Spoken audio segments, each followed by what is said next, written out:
Hi ಎಲ್ರಿಗೂ ನಮಸ್ತೆ. ಎಲ್ಲರೂ ಹೇಗಿದ್ದೀರಾ? ಇವತ್ತು ನಮ್ಮ ಪಯಣ ಬ್ಯಾಂಗ್ಳೂರು ಟು ವೇಲಂಕಣಿ ತಮಿಳ್ನಾಡು ಕಡೆಗೆ. ಹಾಗೆ ನನ್ನ ಜೊತೆ ನನ್ನ ಫ್ರೆಂಡ್ ಕೂಡ ಇದ್ದಾರೆ.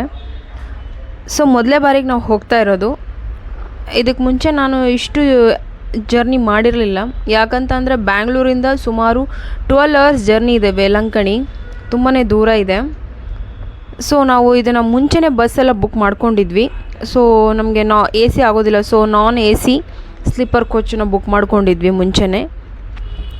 ಸೊ ನೋಡಬೇಕು ಜರ್ನಿ ಹೇಗಿದೆ ಅಂತ. ಸೊ ಎಲ್ಲರೂ ವೇಲಂಕಣಿಲಿ ಸಿಗೋಣ, ತೋರಿಸ್ತೀನಿ ಅಲ್ಲಿ ಯಾವುದಾದ್ರೂ ಫೇಮಸ್ ಸೊ ನಾವೆಲ್ಲ ರೆಡಿ ಆದ್ವಿ. ಇವಾಗ ನಾವು ಬ್ರೇಕ್ಫಾಸ್ಟ್ ಮಾಡಿಕೊಂಡು ನಾವು ಹಾಗೆ ಚರ್ಚ್ ಹತ್ರ ಹೋಗ್ತಾ ಇದ್ದೀವಿ. ಆ್ಯಕ್ಚುಲಿ ಬಸ್ ಲೇಟ್ ಆಯಿತು ನಾವು ಬಂದಿದ್ದು. ತುಂಬ ಬಿಸಿಲಿದೆ ಈ ಕಡೆ, ತೋರಿಸ್ತೀನಿ. ಈಗ ನಾವು ಹೋಗ್ತಾ ಇದ್ದೀವಿ ಬ್ರೇಕ್ಫಾಸ್ಟ್ ಮಾಡೋಕ್ಕೆ. ತುಂಬ ಟೈಮ್ ಆಗಿದೆ ಆಲ್ರೆಡಿ, ಹಸು ಬೇರೆ ಜಾಸ್ತಿ ಇದೆ. ಗೊತ್ತಿಲ್ಲ ನನಗಂತೂ ಈ ಜಾಗ ಹೊಸದು, ಏನೇನು ಗೊತ್ತಿಲ್ಲ. ಕೇಳ್ಕೋತಾ ಹೋಗ್ತಾ ಇದ್ದೀವಿ. ನೋಡೋಣ ಯಾವ ಹೋಟೆಲ್ ಸಿಗುತ್ತೆ, ಅಲ್ಲಿಗೆ ಹೋಗಿ ಟಿಫನ್ ಮಾಡಬೇಕು. ಅದಾದಮೇಲೆ ನಾವು ಹೋಗ್ತೀವಿ ಚರ್ಚಿಗೆ. ನೋಡಿ ಇದೇ ವೇಲಂಕಣಿ.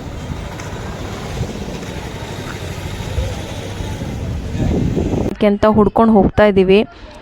ನಮಗೆ ಮೊದಲೇ ಗೊತ್ತಾಗಲಿಲ್ಲ ಯಾವ ಹೋಟೆಲ್ಗೆ ಹೋಗಬೇಕು ಅಂತ. ಆ್ಯಕ್ಚುಲಿ ನಮ್ಮ ರೂಮ್ ಪಕ್ಕನೇ ಒಂದೆರಡು ಚೆನ್ನಾಗಿರೋದಿತ್ತು, ಅದನ್ನು ಬಿಟ್ಟುಬಿಟ್ಟು ಇಲ್ಲಿಗೆಲ್ಲೋ ಬಂದ್ವಿ. ಆ್ಯಕ್ಚುಲಿ ಕ್ಲೀನೆಸ್ಸೇ ಇರಲಿಲ್ಲ. ನೋಡಿ morning fish fry, crabs fry ಎಲ್ಲ ಮಾಡಿ ಈಚೆ ಇಟ್ಟಿದ್ದಾರೆ. ಸೊ ಕಷ್ಟಪಟ್ಟು ಇಡ್ಲಿ ತೊಗೊಂಡ್ವಿ. ಇಡ್ಲಿ ತೊಗೊಂಡು ಅದನ್ನು ಪೂರ್ತಿನೂ ತಿನ್ನಲಿಲ್ಲ. 2 ಇಡ್ಲಿ ತಿಂದುಬಿಟ್ಟು ಅಲ್ಲಿಂದ ನಾವು ಹೊರಟ್ವಿ. ಏನೇ ಆಗಲಿ ಆ್ಯಕ್ಚುಲಿ ಸ್ವಲ್ಪ ಆದರೂ ಫುಡ್ಡು ಚೆನ್ನಾಗಿರಬೇಕು. ಇಲ್ಲ ಅಂತ ಅಂದರೆ ಪ್ಲೇಸಸ್, ಫುಡ್ ತಿನ್ನೋ ಜಾಗ ಚೆನ್ನಾಗಿದ್ರೆ ನಮಗೂ ಸೇರುತ್ತೆ. ಇಲ್ಲಾಂತ ಟಿಫನ್ ತಿಂದ್ವಿ, ಬಟ್ ಅಷ್ಟೊಂದು ಹೇಳ್ಕೊಳ್ಳೋಷ್ಟು ಹೈಜಿನಿಕ್ ಇರಲಿಲ್ಲ. ತುಂಬ ಬಿಸಿಲಿದೆ ಇಲ್ಲಿ. ಸೊ ನಾವಿವಾಗ ಚರ್ಚ್ ಹತ್ರ ಹೋಗ್ತಾ ಇದ್ದೀವಿ. ಇಲ್ಲೇ ಹತ್ತಿರದಲ್ಲೇ ಇದೆ ಚರ್ಚ್. ಸೊ ನೋಡಿ ನಾನು ತೋರಿಸ್ತೀನಿ ನಿಮಗೆ ಚರ್ಚ್ ಎಲ್ಲಿ ನೋಡಿ. ಇದೇನೆ ನಾವು ನೋಡಬೇಕು ಅಂತ ಅಂದ್ಕೊಂಡಿರೋ ಚರ್ಚು. ಅಯ್ಯೋ ರಾಮ, ಎಷ್ಟು ಬಿಸಿಲು! ಮುಖಕ್ಕೆ ಹಾಕಿರೋ ಮೇಕಪ್ ಎಲ್ಲ ಹೋಯ್ತು ರೀ. ಇನ್ನು ನೋಡಿದ್ದೀನಿ ಯಾವುದೇ ತಮಿಳ್ನಾಡಿಗೆ ಹೋಗಲಿ ಜಾಗಕ್ಕೆ ಬರೀ ಬಿಸಿಲೇ. ಹಾಕಿರೋ ಮೇಕಪ್ ಎಲ್ಲ ಹೋಗ್ಬಿಡತ್ತೆ, ಇಲ್ಲ ಒಂದು ಕಲರ್ ಚೇಂಜ್ ಆಗಿಬಿಡತ್ತೆ ಫೇಸ್ಗೆ. ಒಂದು ಮಣ ಸನ್ ಪ್ರೊಟೆಕ್ಷನ್ ಹಚ್ಕೊಬೇಕು ಮುಖಕ್ಕಷ್ಟೇ.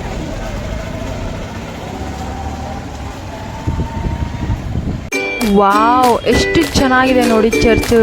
ಎಷ್ಟು ಪ್ಯೂರ್ ವೈಟಲ್ಲಿ ಕಾಣಿಸ್ತಾ ಇದೆ. ಅದ್ಭುತ, ನೋಡೋಕ್ಕೆ 2 ಕಣ್ಣು ಸಾಲದು ರೀ. ನಿಜ ಹೇಳ್ತೀನಿ, ನಾನು ಫಸ್ಟ್ ಟೈಮ್ ಬಂದಿರೋದು.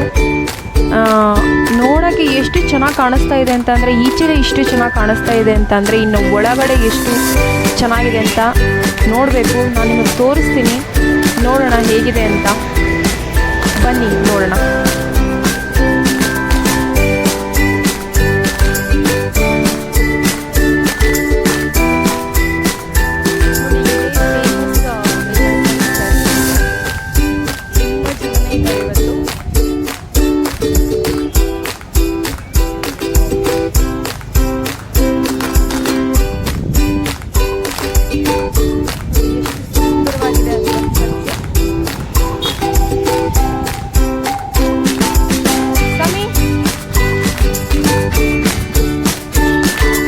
ನೋಡಿ ಕೊನೆಗೂ ಚರ್ಚ್ ಹತ್ರ ಬಂದ್ವಿ. ಸೊ ಇದೇ ಎಂಟ್ರೆನ್ಸ್ ಜಾಗ. ಇನ್ನು ಒಳಗಡೆ ಹೋಗಬೇಕು, ಇನ್ನೂ ಹೋಗಿಲ್ಲ, ಹೋಗ್ತೀವಿ. ಸೊ ನಿಮಗೆಲ್ಲ ತೋರಿಸೋಣ ಅಂತ ಇದು ಎಂಟ್ರೆನ್ಸ್ ಜಾಗ ಹೇಗಿದೆ ಅಂತ. ಆ್ಯಕ್ಚುಲಿ ಕೆಳಗಡೆ ಜೀಸಸ್ ಇದ್ದಾರೆ, ಮೇಲ್ಗಡೆ ಮೇರಿಯವರಿದ್ದಾರೆ. ನಾವು 2 ಕಡೆನೂ ಹೋಗ್ತೀವಿ. 2 ಕಡೆ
ಮೇರಿ ಅವ್ರದ್ದು ಇದಕ್ಕೆ ಹೋಗ್ತಾ ಇದ್ದೀವಿ.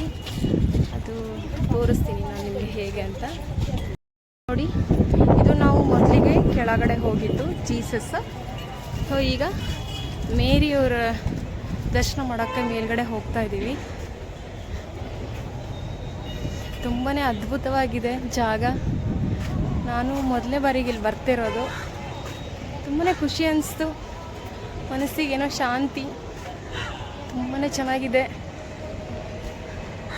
ಆಲ್ಮೋಸ್ಟ್ ಬೆಂಗಳೂರಿಂದ ಇಲ್ಲಿ ಬರಬೇಕಂದ್ರೆ 14 ಅವರ್ಸೇ ಬೇಕು. ನೋಡಿ ಹೇಗಿದೆ ಅಂತ.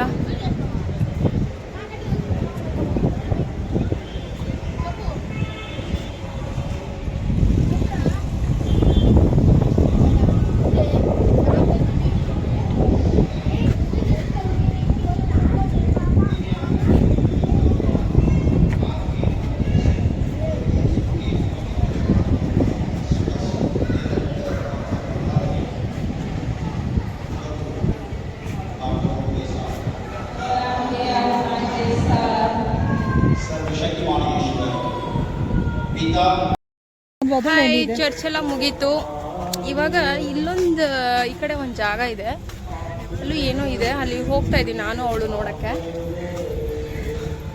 ನೋಡೋಣ. ತುಂಬ ಬಿಸಿಲಿದೆ. ಈಗಲಂತೂ ನಾವು ಬೀಚ್ಗೆ ಹೋಗೋಕ್ಕಾಗೋದಿಲ್ಲ.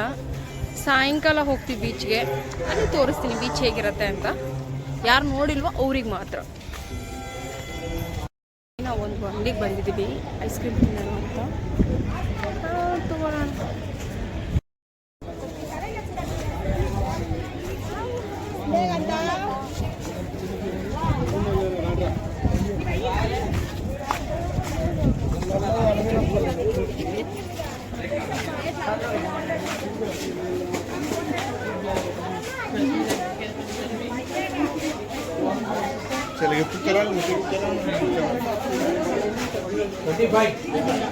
ಇನ್ನು ಈ ಚರ್ಚ್ ಏನು ಅಂತಂದರೆ, ಈ ಚರ್ಚ್ ಕಡೆ ಈಗ ಎಷ್ಟೋ ಜನ ಹರಕೆಗಳು ಹೊತ್ಕೊಂಡಿದ್ದಾರೆ. ನಾನು ನೋಡಿದೆ ಇಲ್ಲಿ, ಬಟ್ ಅದನ್ನು ನಾನು ವೀಡಿಯೋ ಮಾಡ್ಕೊಳ್ಳಿಲ್ಲ. ಯಾಕಂದರೆ ಅವ್ರ ಪಾಪ ಹರಕೆ ತೀರಿಸುವಾಗ ನಾನು ವೀಡಿಯೋ ಮಾಡ್ಕೋಬಾರ್ದು ಅಂತ.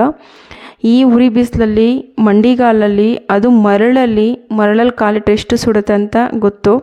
ಸೊ ಅದರಲ್ಲಿ ನಡ್ಕೊಂಡು ಬರ್ತಾರೆ. ಮೋಸ್ಟ್ಲಿ ಅವ್ರೇನೋ ಹರಕೆ ಹೊತ್ಕೊಂಡಿರ್ತಾರೆ. ಸೊ ಅದನ್ನು ತೀರ್ಸೋಕ್ಕೋಸ್ಕರ ಅವ್ರು ಅಲ್ಲಿಂದ ಮಂಡಿಗಾಲಲ್ಲಿ ನಡ್ಕೊಂಡು ಬರ್ತಾಯಿದ್ರು. ಸೊ ಅದು ಇಲ್ಲಿ ಈ ಚರ್ಚಲ್ಲಿ ಹರಕೆ. ಸೊ ಫೈನಲಿ ನಾವು ಒಂದು ಕಡೆ ಊಟಕ್ಕೆ ಬಂದಿದ್ದೀವಿ. ನಾವು ತೊಗೊಂಡ್ವಿ ಚಿಕನ್ ಬಿರಿಯಾನಿ ಮತ್ತು ಫಿಶ್ ಫ್ರೈ ತೊಗೊಂಡಿದ್ದೀವಿ. ಊಟ ಮಾಡ್ತಾಯಿದ್ದೀವಿ. ಮಾರ್ನಿಂಗ್ ಕಂಪೇರ್ ಮಾಡಿದ್ರೆ ಆಫ್ಟರ್ನೂನ್ ಬೆಟ್ರಾಗಿದೆ ಫುಡ್ಡು.